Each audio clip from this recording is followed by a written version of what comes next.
This week has been particularly interesting for me personally because it has been a week of profound contrast. See, on Tuesday at the White House, we celebrated the International Day of the Girl and Let Girls Learn. And it was a wonderful celebration. It was the last event that I'm going to be doing as First Lady for Let Girls Learn. And I had the pleasure of spending hours talking to some of the most amazing young women you will ever meet, young girls here in the US and all around the world. And we talked about their hopes and their dreams. We talked about their aspirations. See, because many of these girls have faced unthinkable obstacles just to attend school, jeopardizing their personal safety, their freedom, risking the rejection of their families and communities. So I thought it would be important to remind these young women how valuable and precious they are. I wanted them to understand that the measure of any society is how it treats its women and girls.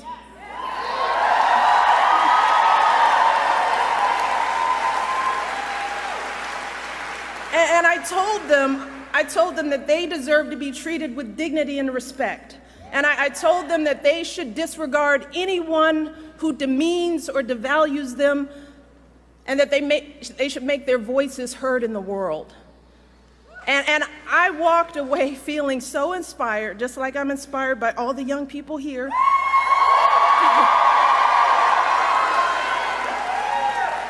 And I was so uplifted by these girls. That was Tuesday. And now here I am, out on the campaign trail in an election where we have consistently been hearing hurtful, hateful language about women. Language that has been painful for so many of us, not just as women, but as parents trying to protect our children and raise them to be caring, respectful adults. And as citizens who think that our nation's leaders should meet basic standards of human decency.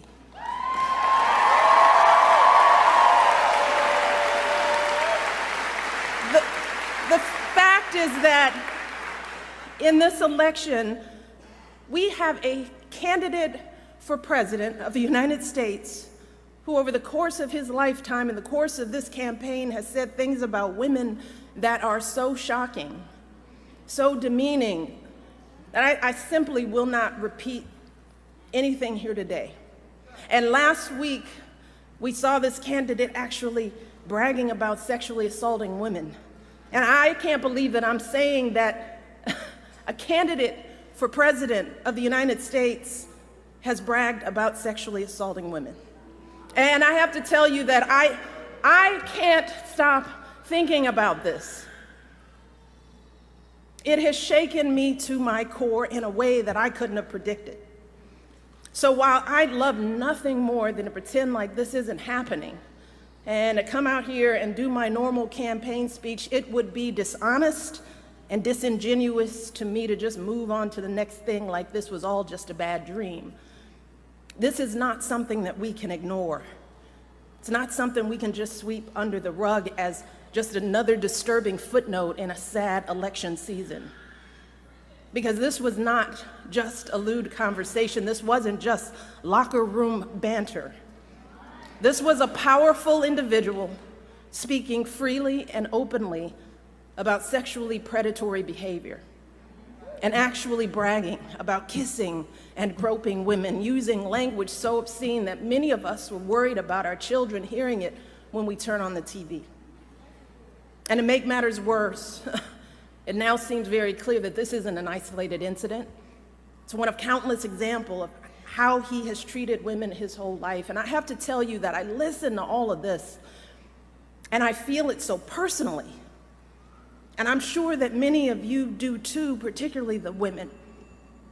The shameful comments about our bodies, the disrespect of our ambitions and intellect, the belief that you can do anything you want to a woman. It is cruel. It's frightening. And the truth is, it hurts. it hurts. It's like that sick, sinking feeling you get when you're walking down the street, minding your own business, and some guy yells out vulgar words about your body. Or when you see that guy at work that stands just a little too close, stares a little too long, and makes you feel uncomfortable in your own skin. It's that feeling of terror and violation that too many women have felt when someone has grabbed them or forced himself on them and they've said no, but he didn't listen. Something that we know happens on college campuses and countless other places every single day.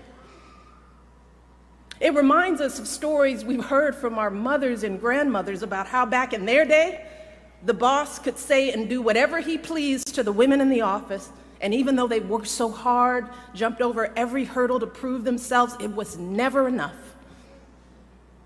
We thought all of that was ancient history, didn't we? And so many have worked for so many years to end this kind of violence and abuse and disrespect, but here we are in 2016, and we're hearing these exact same things every day on the campaign trail. We are drowning in it. And all of us are doing what women have always done. We're trying to keep our heads above water, just trying to get through it, trying to pretend like this doesn't really bother us. Maybe because we think that admitting how much it hurts makes us as women look weak. Maybe we're afraid to be that vulnerable. Maybe we've grown accustomed to swallowing these emotions and staying quiet because we've seen that people often won't take our word over his. Or maybe we don't want to believe that there are still people out there who think so little of us as women. Too many are treating this as just another day's headline, as if our outrage is overblown or unwarranted, as if this is normal, just politics as usual. But New Hampshire, yeah, be clear, this is not normal. This is not politics as usual.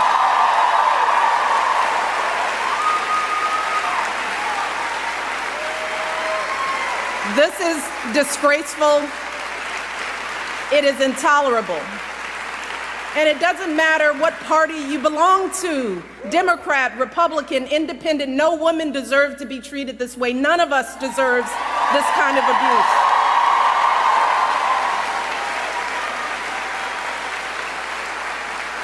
And I know it's a campaign, but this isn't about politics. It's about basic human decency. It's about right and wrong. And we simply cannot endure this or expose our children to this any longer, not for another minute, and let alone for 4 years. Now is the time for all of us to stand up and say, enough is enough. This has got to stop right now. Because consider this. If all of this is painful to us as grown women, what do you think this is doing to our children? What messages are our little girls hearing about who they should look like, how they should act? What lessons are they learning about their value as professionals, as human beings, about their dreams and aspirations? And how is this affecting men and boys in this country? Because I can tell you that the men in my life do not talk about women like this, and I know that my family is not unusual.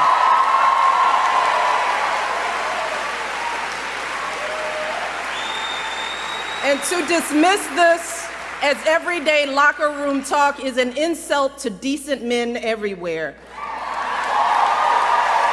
The men that you and I know don't treat women this way. They are loving fathers who are sickened by the thought of their daughters being exposed to this kind of vicious language about women. They are husbands and brothers and sons who don't tolerate women being treated and demeaned and disrespected. And like us, these men are worried about the impact this election is having on our boys who are looking for role models of what it means to be a man.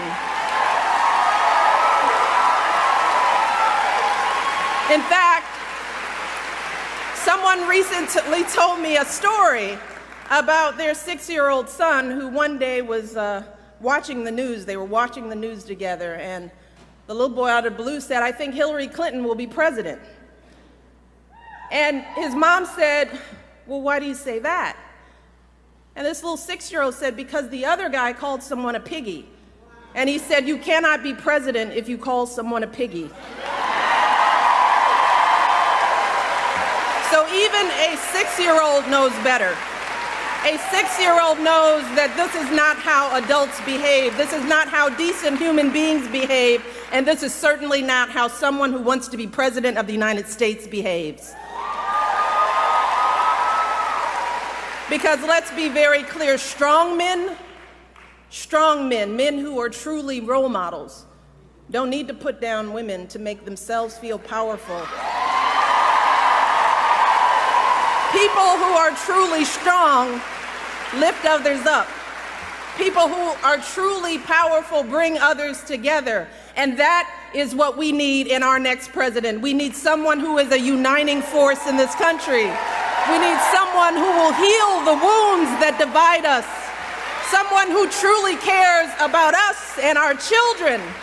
Someone with strength and compassion to lead this country forward. And let me tell you, I'm here today because I believe with all of my heart that Hillary Clinton will be that president.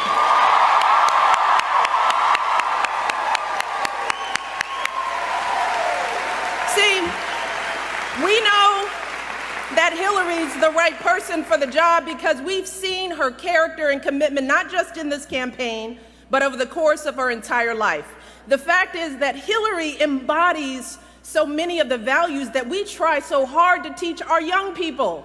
We tell our young people, work hard in school, get a good education.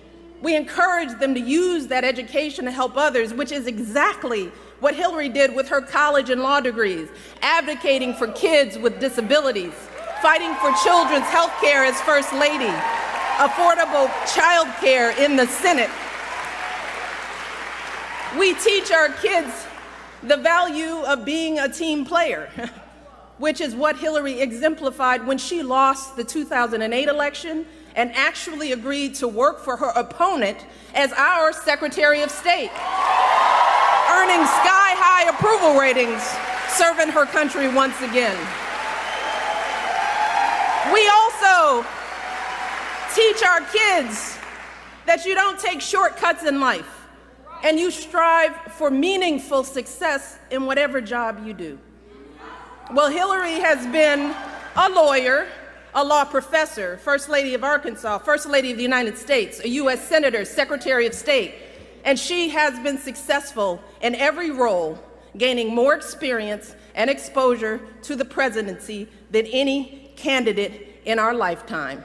More than Barack, more than Bill, and yes, she happens to be a woman.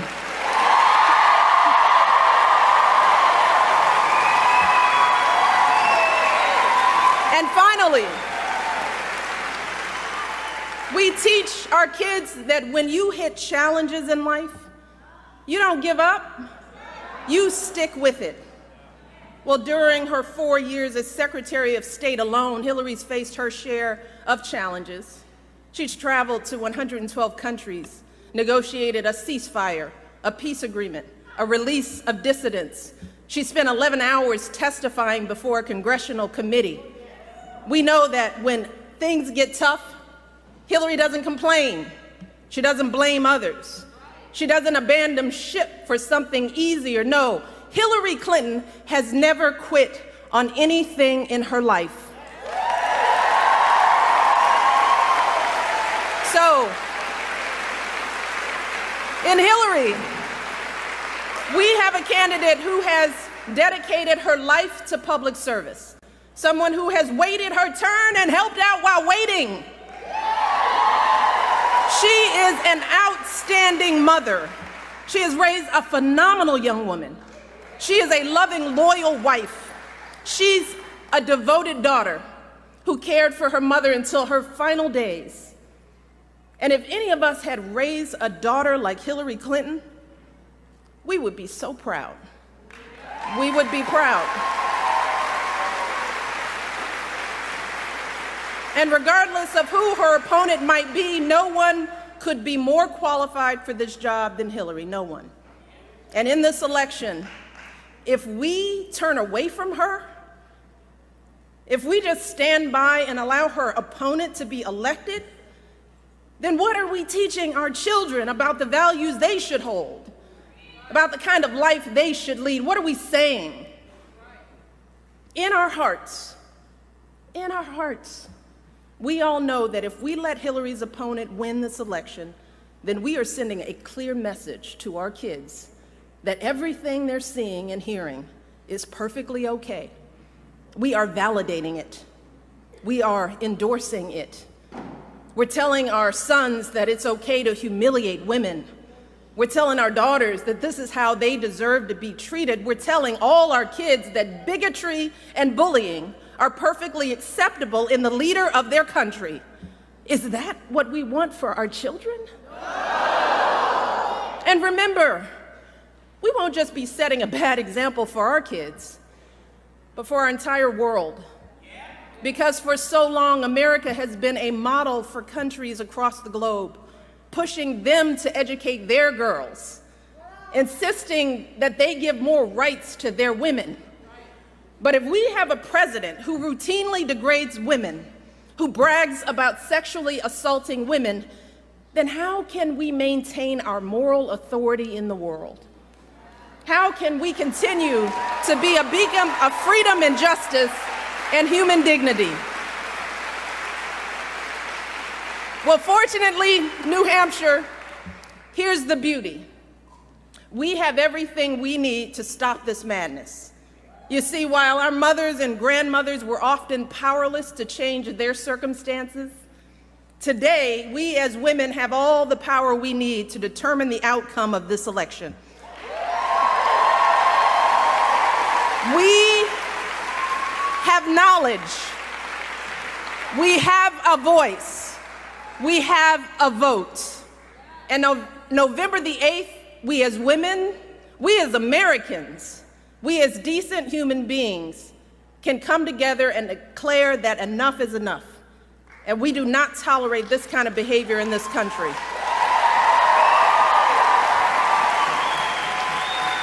Remember this. In 2012, women's votes were the difference between Barack winning and losing in key swing states, including right here in New Hampshire. So, for anyone who might be thinking that your one vote doesn't really matter, or that one person can't really make a difference, consider this. Back in 2012, Barack won New Hampshire by about 40,000 votes, which sounds like a lot. But when you break that number down, the difference between winning and losing this state was only 66 votes per precinct. Just take that in. If 66 people, each precinct, had gone the other way, Barack would have lost. So each of you right here today could help swing an entire precinct and win this election for Hillary just by getting yourselves, your families, and your friends and neighbors out to vote. You can do it right here. But you could also help swing an entire precinct for Hillary's opponent with a protest vote or by staying home out of frustration. Because here's the truth. Either Hillary Clinton or her opponent will be elected president this year.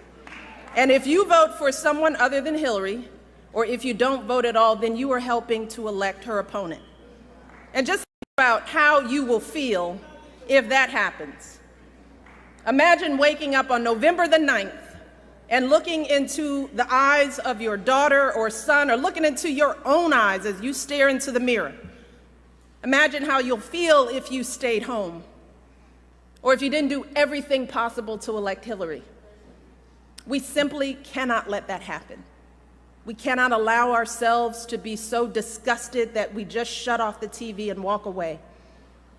And we can't just sit around wringing our hands. No, we need to recover from our shock and depression and do what women have always done in this country. We need you to roll up your sleeves. We need to get to work. Because remember this, when they go low, we go. Yes, we do.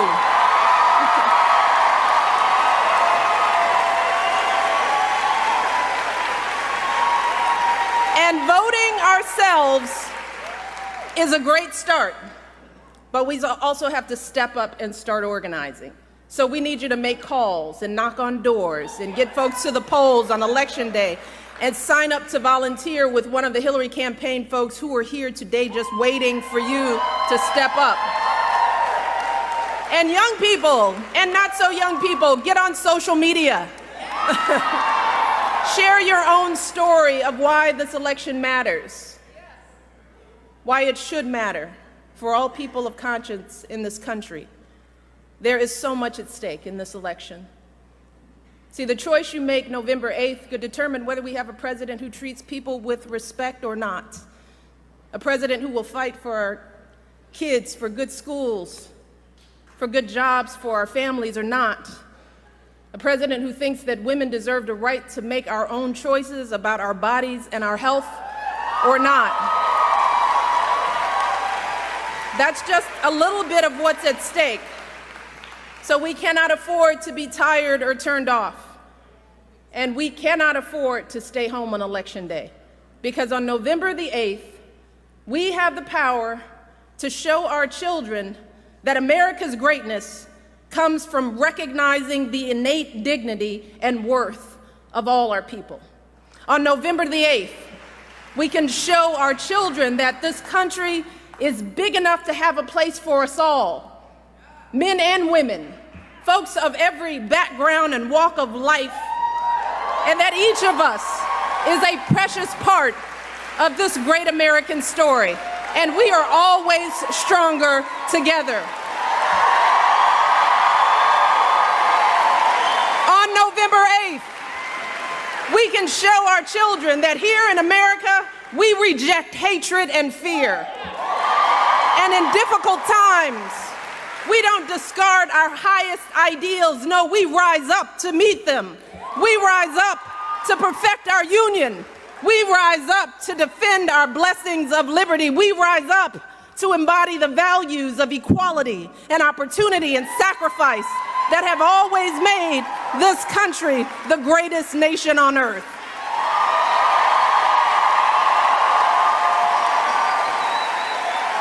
That is who we are.